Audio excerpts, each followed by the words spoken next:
Osama bin Laden और America के बीच की दुश्मनी और उसे खत्म करने के मिशन की कहानी आधुनिक इतिहास के सबसे खतरनाक अध्यायों में से एक है। ये कहानी दोस्ती, विश्वासघात, आतंकवाद और अंततः एक ऐतिहासिक सैन्य ऑपरेशन की है। 80 के दशक में जब सोवियत संघ रूस ने अफगानिस्तान पर कब्जा किया, तब अमेरिका CIA ने वहां के स्थानीय लड़ाकों यानी मुजाहिदीन की मदद की।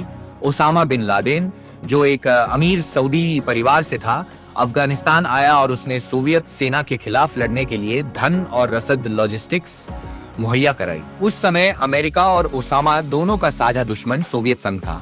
एक 990 में जब इराक ने कुवैत पर हमला किया, तो ओसामा ने सऊदी अरब की सरकार को प्रस्ताव दिया कि वह विदेशी सेना के बजाय उसके लड़ाकों की मदद ले। लेकिन सऊदी सरकार ने अमेरिका की मदद ली और अपनी पवित्र धरती पर अमेरिकी फौज को जगह दी। ओसामा इसे इस्लाम का अपमान और पश्चिमी देशों का हस्तक्षेप मानने लगा। यहीं से उसकी नफरत अमेरिका के खिलाफ शुरू हुई। ओसामा ने अल कायदा नाम का एक वैश्विक आतंकी नेटवर्क बनाया। उसका मानना था कि जब तक अमेरिका को मध्य पूर्व मिडिल ईस्ट से बाहर नहीं निकाला जाता, तब तक इस्लामी शासन संभव नहीं है। 1998 में केन्या और तंजानिया में अमेरिकी दूतावासों पर बमबारी हुई।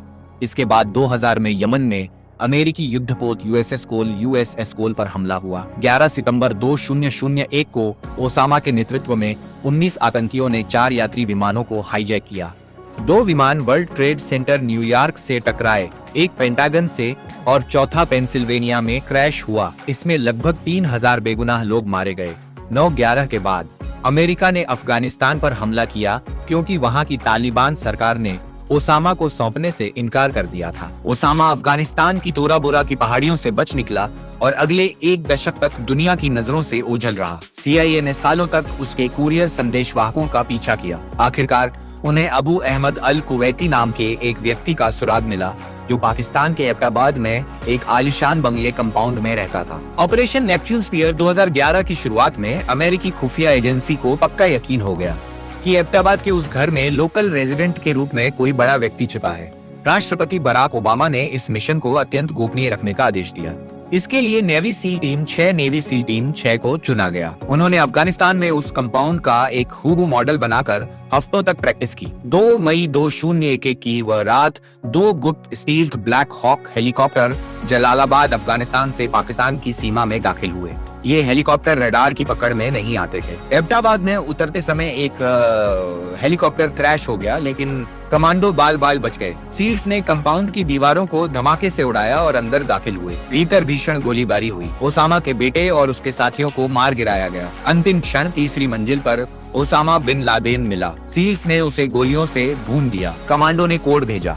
जेरोनिमो EKIA दुश्मन मारा गया। अमेरिका ने ओसामा के शव को अपने कब्जे में लिया।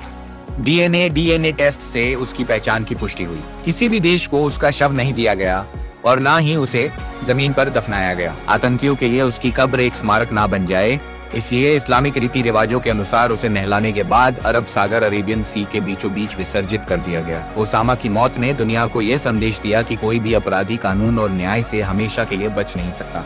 हालांकि उसके मरने के बाद भी आतंकवाद पूरी तरह खत्म नहीं हुआ।